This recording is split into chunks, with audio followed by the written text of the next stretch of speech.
ನಮಸ್ಕಾರ, ಕನ್ನಡ ಒನ್ ನ್ಯೂಸ್ಗೆ ಸ್ವಾಗತ. ನಾನು ನಿಶ್ಮಾ ಇರ್ಷಾದ್. 1989ರಿಂದ ಇವತ್ತಿನವರೆಗೂ ಸೋಲೆ ಕಾಣದ ಸರದಾರ, ಕಾಂಗ್ರೆಸ್ ಹೈಕಮಾಂಡ್ ಪಾಲಿನ ಅಪ್ರತಿಮ ಬಲಗೈ ಬಂಟ ಮತ್ತು ಟ್ರಬಲ್ ಶೂಟರ್, ವಿರೋಧಿಗಳ ಎದೆ ನಡುಗಿಸುವ ಚಾಣಾಕ್ಷ ರಾಜಕಾರಣಿ. ಇವರನ್ನ ಅಭಿಮಾನಿಗಳು ಪ್ರೀತಿಯಿಂದ ಪವರ್ ಸ್ಟಾರ್ ಅಂದ್ರೆ ರಾಜಕೀಯ ವಲಯ ಇವರನ್ನ ಕನಕಪುರದ ಬಂಡೆ ಅಂತಾಲೇ ಕರೆಯುತ್ತೆ. ಹೌದು, ನಾವಿವತ್ತು ಹೇಳ್ತಾ ಇರೋದು ಕರ್ನಾಟಕ ರಾಜಕಾರಣದ ಧ್ರುವ ತಾರೆ ಡಿ.ಕೆ. ಶಿವಕುಮಾರ್ ಅವರ ಬಗ್ಗೆ. ಯಾವ ರಾಜಕೀಯ ಹಿನ್ನೆಲೆಯೂ ಇಲ್ಲದ ಕನಕಪುರದ ಒಂದು ಸಾಮಾನ್ಯ ರೈತ ಕುಟುಂಬದಲ್ಲಿ ಜನಿಸಿದ ಹುಡುಗ ಇವತ್ತು ವಿಧಾನಸೌಧದ ಅತ್ಯುನ್ನತ ಪೀಠಗಳನ್ನ ಅಲಂಕರಿಸುತ್ತಿದ್ದಾನೆ ಅಂದ್ರೆ ಅದಕ್ಕೆ ಕಾರಣ ಅವರ ಹೋರಾಟದ ಹಾದಿ. ಕಾಲೇಜು ದಿನಗಳಲ್ಲೇ NSUI ಮೂಲಕ ಕಾಂಗ್ರೆಸ್ ಕೈ ಹಿಡಿದ ಇವರು ಮೊದಲು ಅಖಾಡಕ್ಕೆ ಇಳಿದಿದ್ದು 1985ರಲ್ಲಿ. ಆಗ ಅವರ ವಯಸ್ಸು ಕೇವಲ 23 ವರ್ಷ. ಎದುರುಗಿದ್ದಿದ್ದು ಅಂಥೆಂತಹ ನಾಯಕನಲ್ಲ, ಜನತಾ ಪಕ್ಷದ ಘಟಾನುಘಟಿ ನಾಯಕ HD ದೇವೇಗೌಡ ಅವರು. ಆ ಚುನಾವಣೆಯಲ್ಲಿ ಶಿವಕುಮಾರ್ ಅಲ್ಪ ಮತಗಳಿಂದ ಸೋತರು. ಆದ್ರೆ ಆ ಸೋಲೆ ಅವರ ಮುಂದಿನ ಇತಿಹಾಸಕ್ಕೆ ಬಿರುಗಾಳಿಯ ಮುನ್ನುಡಿಯಾಯಿತು. 1985ರ ಆ ಒಂದು ಸೋಲಿನ ನಂತರ ಡಿಕೆಶಿ ತಮ್ಮ ಜೀವನದಲ್ಲಿ ಮತ್ತೆ ಸೋಲನ್ನೇ ಕಾಣಲಿಲ್ಲ. 1989ರ ಸಾರ್ವತ್ರಿಕ ಚುನಾವಣೆಯಿಂದ ಇಂದಿನವರೆಗೂ ಸತತ 8 ಬಾರಿ ಕನಕಪುರ ಮತ್ತು ಸಾತನೂರು ಕ್ಷೇತ್ರದಲ್ಲಿ ಸೋಲಿಲ್ಲದ ಸರದಾರನಾಗಿ ಮೆರೆದಿದ್ದಾರೆ. ವಿಶೇಷ ಅಂದ್ರೆ ಪ್ರತಿ ಚುನಾವಣೆಯಲ್ಲೂ ಅವರ ಗೆಲುವಿನ ಅಂತರ ಹೆಚ್ಚಾಗ್ತಲೇ ಹೋಯಿತು. 2023ರ ವಿಧಾನಸಭಾ ಚುನಾವಣೆಯಲ್ಲಂತೂ ಬರೋಬ್ಬರಿ 1.22 ಲಕ್ಷ ಮತಗಳ ಅಂತರದಿಂದ ಗೆದ್ದು ಇಡೀ ರಾಜ್ಯ ರಾಜಕೀಯದಲ್ಲೇ ಯಾರೂ ಊಹಿಸದ ದಾಖಲೆಯನ್ನ ಬರೆದ್ರು. ರಾಜಕೀಯದಲ್ಲಿ ಏರಿಳಿತಗಳು ಸಹಜ, ಆದ್ರೆ ಡಿಕೆಶಿ ಗ್ರಾಫ್ ಮಾತ್ರ ಯಾವಾಗ್ಲೂ ಏರುಗತಿಯಲ್ಲೇ ಸಾಗಿದೆ.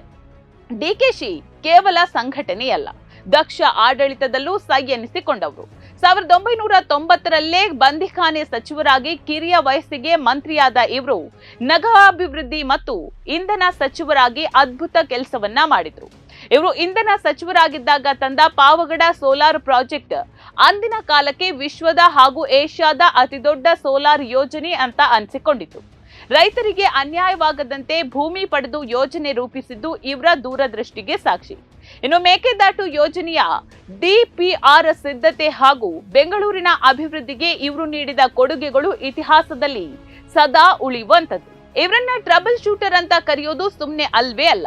ಮೊದಲನೆಯದು 2002ರಲ್ಲಿ ಮಹಾರಾಷ್ಟ್ರ ಸಿಎಂ ವಿಲಾಸ್ರಾವ್ ದೇಶಮುಖ್ ಸರ್ಕಾರ ಅಪಾಯದಲ್ಲಿದ್ದಾಗ ಅಲ್ಲಿನ ಶಾಸಕರನ್ನ ಬೆಂಗಳೂರಿನಲ್ಲಿ ಸುರಕ್ಷಿತವಾಗಿದ್ದು ಸರ್ಕಾರವನ್ನ ಉಳಿಸಿಕೊಟ್ರು. ಎರಡನೇದು 2017ರಲ್ಲಿ ಇಡೀ ದೇಶವೇ ಉಸಿರು ಬಿಗಿ ಹಿಡಿದು ನೋಡ್ತಾ ಇದ್ದ ಗುಜರಾತ್ ರಾಜ್ಯಸಭೆ ಚುನಾವಣೆಯಲ್ಲಿ ಅಹಮದ್ ಪಟೇಲ್ ಅವರನ್ನ ಗೆಲ್ಲಿಸಲು ಗುಜರಾತ್ ಶಾಸಕರನ್ನ ರಕ್ಷಿಸುವ ಹೊಣೆ ಇವರ ಮೇಲಿತ್ತು. ಸುತ್ತಲೂ IT ದಾಳಿಗಳು ನಡೀತಾ ಇದ್ರು ಧೃತಿಗೆಡದೆ ಶಾಸಕರನ್ನ ಒಗ್ಗಟ್ಟಾಗಿಸಿ ಪಟೇಲರನ್ನ ಗೆಲ್ಲಿಸಿ ತಂದ್ರು. ಮೂರನೆಯದು 2018ರಲ್ಲಿ ಕರ್ನಾಟಕದಲ್ಲಿ ಮೈತ್ರಿ ಸರ್ಕಾರ ರಚನೆ ಮಾಡುವಂತೆ ಮಾಡಿ ಕಿಂಗ್ ಮೇಕರ್ ಪಾತ್ರವನ್ನ ವಹಿಸಿದ್ದು ಇದೇ ಚಾಣಾಕ್ಷ ನಾಯಕ. ಒಬ್ಬ ನಾಯಕನ ಅಸಲಿ ತಾಕತ್ತು ಗೊತ್ತಾಗೋದು ಆತ ಸಂಕಷ್ಟಕ್ಕೆ ಸಿಲುಕಿದಾಗ. ಡಿ.ಕೆ. ಶಿವಕುಮಾರ್ ಅವರ ಬದುಕಿನಲ್ಲಿ ತನಿಖಾ ಸಂಸ್ಥೆಗಳ ದಾಳಿಗಳು ಕೇವಲ ಕಾನೂನು ಪ್ರಕ್ರಿಯೆ ಆಗಿರಲಿಲ್ಲ, ಅದು ಅವರ ರಾಜಕೀಯ ಅಸ್ತಿತ್ವಕ್ಕೆ ಎದುರಾದ ಅಗ್ನಿ ಪರೀಕ್ಷೆಯಾಗಿತ್ತು. ಗುಜರಾತ್ ಚುನಾವಣೆ ವೇಳೆ ಅವರ ಮನೆ ಕಚೇರಿಗಳ ಮೇಲೆ ಏಕಕಾಲಕ್ಕೆ ದಾಳಿಗಳಾದವು. ನಂತರದ ದಿನಗಳಲ್ಲಿ ಇಡಿ ತನಿಖೆ, ಕೋರ್ಟ್ ಅಲೆದಾಟ, ದೆಹಲಿಯ ತಿಹಾರ್ ಜೈಲುವಾಸ. ಅಬ್ಬಾ, ಒಬ್ಬ ಸಾಮಾನ್ಯ ಮನುಷ್ಯನಾಗಿದ್ರೆ ಅಷ್ಟರಲ್ಲೇ ರಾಜಕೀಯದಿಂದ ದೂರ ಸರಿದು ಬಿಡ್ತಾ ಇದ್ನೇನು. ಆದ್ರೆ ಡಿ.ಕೆ. ಶಿವಕುಮಾರ್ ಜೈಲಿನಿಂದ ಹೊರಗೆ ಬಂದ ಕ್ಷಣ ಅವರ ಕಣ್ಣಲ್ಲಿ ಸೋಲಿನ ಭಯ ಇರಲಿಲ್ಲ, ಬದಲಿಗೆ ಹೋರಾಟದ ಕಿಚ್ಚಿತ್ತು.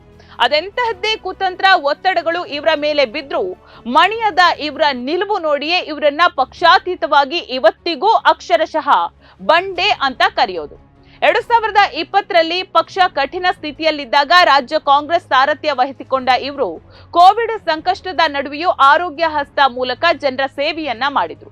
ಕೋವಿಡ್ ನಿರ್ಬಂಧಗಳ ನಡುವೆಯೂ ಇವರು ನಡೆಸಿದ ಮೇಕೆದಾಟು ಪಾದಯಾತ್ರೆ ಕಾರ್ಯಕರ್ತರಲ್ಲಿ ಒಂದು ಹೊಸ ಶಕ್ತಿಯನ್ನ ಹರಿಸಿತು. ಇನ್ನು ರಾಹುಲ್ ಗಾಂಧಿ ಅವರ ಭಾರತ್ ಜೋಡೋ ಯಾತ್ರೆಯನ್ನ ಕರ್ನಾಟಕದಲ್ಲಿ ಅತ್ಯಂತ ಯಶಸ್ವಿಯಾಗಿ ಸಂಘಟಿಸಿದ ಕೀರ್ತಿ ಇವರಿಗೆ ಸಲ್ಲಬೇಕು.